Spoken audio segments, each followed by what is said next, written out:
क्या आपने कभी गौर किया है, आम दिनों में हम जहां भी नजर दौड़ाए, बिल्लियां ही बिल्लियां दिखाई देती हैं। कभी वो किसी दीवार पर बैठी होती है, कभी गली के कोने पर लेटी होती है, तो कभी हमारे घर के बाहर कचरे के ढेर के पास कुछ खाने की तलाश में घूमती फिरती नजर आती है। मगर जैसे ही ईद कुर्बान करीब आती है, एक अजीब सी तब्दीली देखने को मिलती है। बिल्लियां यकदम गायब होने लगती हैं। न गलियों में, न घरों के करीब, न कचरे के पास, न छतों पर, कहीं भी बिल्लियों का नाम और निशान तक नजर नहीं आता। जैसे वो जमीन निगल गई हो या आसमान खा गया हो। ये बात इतनी आम है कि हम सब ने महसूस की है, लेकिन शायद कभी सोचने की जहमत नहीं की कि आखिर ऐसा क्यों होता है। क्या ये महज इत्तेफाक है, या इसके पीछे कोई राज छुपा है? और अगर राज है, तो वो इतना गहरा है कि जानकर आप हैरान रह जाएंगे।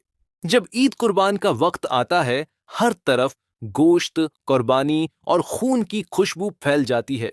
जानवरों की कुर्बानी के बाद उनके बाकियात, चर्बी, आंतें और दीगर चीजें गलियों, नालियों और कूड़ादानों में फेंकी जाती हैं। बिल्लियों की ये फितरत होती है कि वो अपनी हिफाजत और खुराक की तलाश में काफी मुहतात होती है।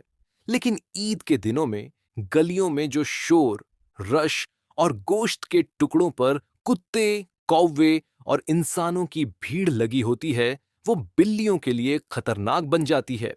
लेकिन सच सिर्फ ये नहीं, कुछ इलाके ऐसे भी हैं जहां लोगों ने बिल्लियों को नुकसान पहुंचाना शुरू कर दिया है। ईद से पहले बिल्लियां पकड़कर दूर इलाकों में छोड़ दी जाती है, ताकि वो कुर्बानी के गोश्त या बाकियात को न खा सके। कुछ लोग तो उन पर जुल्म करते हैं कि ये गोश्त चोरी करती है। यही वजह है कि ईद से पहले ही बिल्लियां या तो खुद छुप जाती हैं, या इंसानों के जुल्म से बचने के लिए कहीं दूर निकल जाती है।